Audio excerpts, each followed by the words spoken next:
Hey there, and welcome to episode 132 of the Unapologetic Mumpreneur podcast. If you've ever experienced a setback in your business that left you stuck, overthinking your next step, or unsure how to move forward, shifting your perspective is what helps you rebuild momentum. And so, in today's episode, I am sharing with you a simple but powerful framework to help you reframe setbacks, extract the lessons, and turn them into momentum so that you can move forward with clarity and confidence. Let's dive in.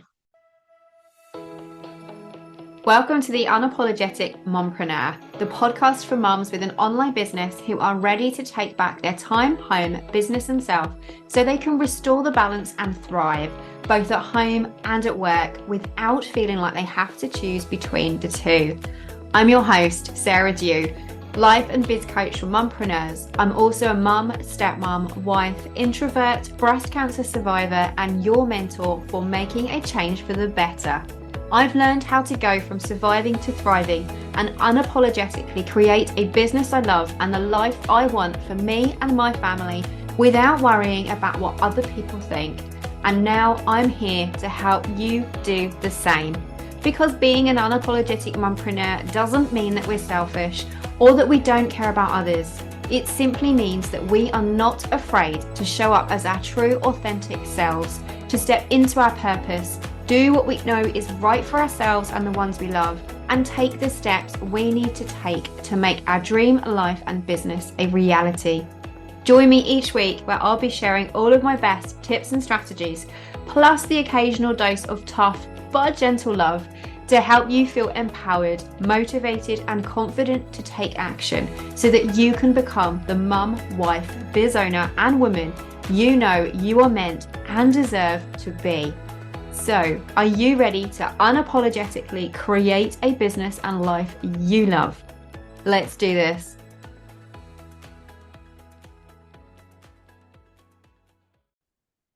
Whether it's a client dropping out, a launch not quite going as planned, an event not selling out, or a perfectly planned week falling apart because your son gets sent home sick, we all experience setbacks in our business at one time or another. And when it happens, it's easy to feel deflated and question your ability to succeed. I've experienced many setbacks in my business over the years, and whilst I've spent time wondering where I went wrong, I've also learned something important. A setback doesn't mean that you've failed. Setbacks aren't a stop sign, they are information, a signal, a chance to pause, reflect, recalibrate, and use what you've learned to move forward wiser. Setbacks are inevitable, they're going to happen. What matters is how you respond to them. You can either let them deflate you, dent your confidence, and question your ability, or you can take what they've taught you and turn the setback into momentum. And that is what we're diving into today. If you've ever struggled to move forward after a setback, the steps that I'm sharing with you in this episode are going to help you reframe your challenges as opportunities to learn so that you can navigate those bumps in the road without losing confidence or drive. So, step one for turning setbacks into momentum is to reframe the setback. This first step is all about perspective because a setback isn't a verdict, it's data. And whilst it's easy to take things personally, it's probably not even about you at all. For instance, if you were hosting an event and nobody signed up, it's easy to think maybe it's just me. Maybe they don't like me, and that's why they didn't sign up. I've definitely been there and had those thoughts more than once. But like I said, it's highly unlikely that it is about you. So instead of asking, why did this happen to me? Ask yourself, what is this showing me about my strategy, my timing, or my energy? Shift from self judgment to curiosity, and then ask the question, what can I learn from this? Because when you shift from self judgment to curiosity, you stop spiraling, you take back your power, and you turn the setback into something that you can use. Write down a recent setback that you experienced and list 3 lessons or insights that it's giving you. What is it telling you about your strategy, your timing, your messaging, your energy? Write down whatever comes to mind because even the smallest of observations count and they will help you turn that frustration into fuel for your next step. Step 2 is to identify the adjustment that's needed. Setbacks aren't failures, they're lessons. And often they reveal a misalignment or a tweak that you can make to help you get a better result next time. Use the insights that you gain from reviewing your setback to identify the adjustments that you need to make going forward. Was the goal too big for the time and energy that you had available? Do you need more clarity on your strategy? Was your timing off or your messaging unclear? Was your support system missing or lacking accountability? And what would make this easier or more sustainable next time? Choose one small adjustment based on your insights. It could be shifting a deadline, simplifying a task, sharing about your offer more, or asking for help. What would make moving forward more aligned and realistic? Step 3 is to take a micro action. Momentum comes from taking action and continuing to take it even when the road is bumpy. Don't let your setback stop you from moving forward. Once you've dusted yourself off, reframe the setback and identified an adjustment you can make, take action. Because that one micro action will restore your confidence and prevent the setback from stalling your progress. Send the follow-up email that you postponed. Draft the first paragraph of a blog post or newsletter. Have a brainstorm session about how you can tweak your strategy. Pick one micro action that you can complete, no matter how small and imperfect it feels, and use it to help you move forward and start gaining momentum again. Step number 4 for turning setbacks into momentum is to anchor your confidence. Even when you know that it's not about you, setbacks can shake your belief in yourself. So taking the steps to rebuild your confidence so that you can keep moving forward is key. One of the best ways to do this is to keep a wins journal. It's something that I personally have and something that I always suggest that my clients have as well when we're working together inside our program Bizmentum. Every time that you accomplish something, big or small, write it in your wins journal. Then any time that you need to remind yourself what you are capable of, read through that journal. This will help you to anchor your belief in using real evidence instead of getting caught up of the feelings in the moment. It will help you to come back down to earth and to anchor your confidence, knowing that you've got this and that you are capable. What have you achieved this month? Whether it's personal or business, take a moment to acknowledge your growth and celebrate your wins and how far you've come, no matter how small they might be. Confidence grows when you notice that the progress you're already making instead of focusing on what you haven't accomplished yet. And having that wins journal by your side for when you need it is going to help you do just that.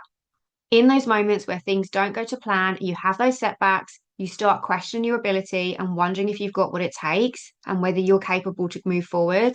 That wins journal is going to save you. And then finally, step 5 is to use support to help you build momentum. Even the most resilient business owners move faster and feel lighter when they have the right support around them. Who in your circle can you lean on for support? It could be a coach, a mentor, a fellow business owner, an accountability partner, or a friend. Maybe it's working with me inside my program Bizmentum. Because when you have support in place, you are able to share challenges with someone who can guide you without judgment.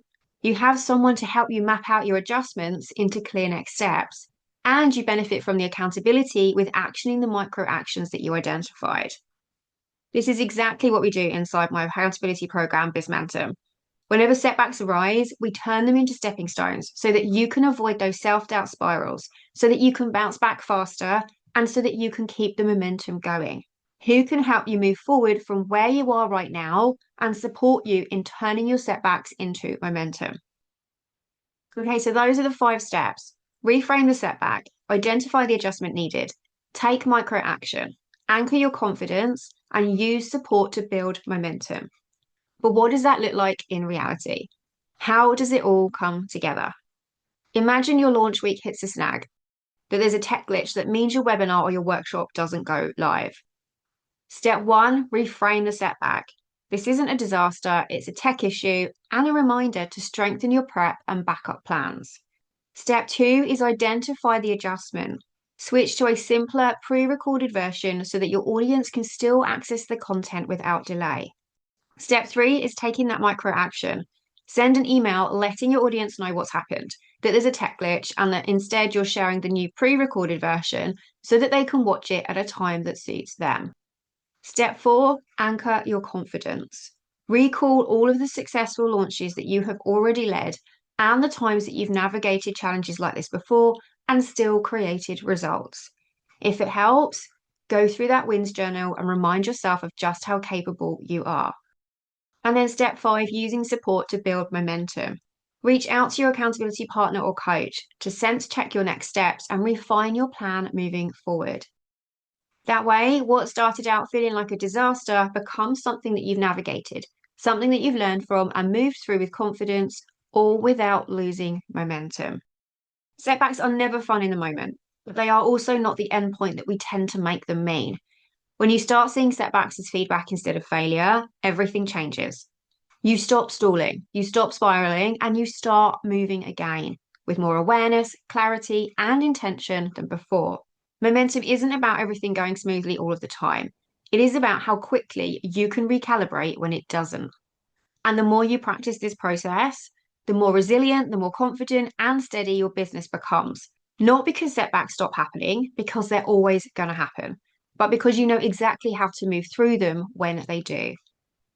I hope that you found this helpful. Next time you're faced with a setback, work through these steps and use them to help you pick yourself back up and get moving again. Reframe the setback, get yourself some perspective, identify the adjustment that's needed, take that micro action, anchor your confidence, and use support to build momentum. And if setbacks in your business are leaving you feeling stuck or second guessing your next move, come and work with me inside my one-on-one program, BizMentum. I'll give you the support and accountability you need to turn your challenges into clear next steps so that you can keep moving forward with confidence and create real momentum that lasts. You'll find the link to find out more in the show notes. And if you've got any questions about BizMentum or anything that I've shared today, send me a DM over on Instagram at the Unapologetic Mompreneur. I am here for you.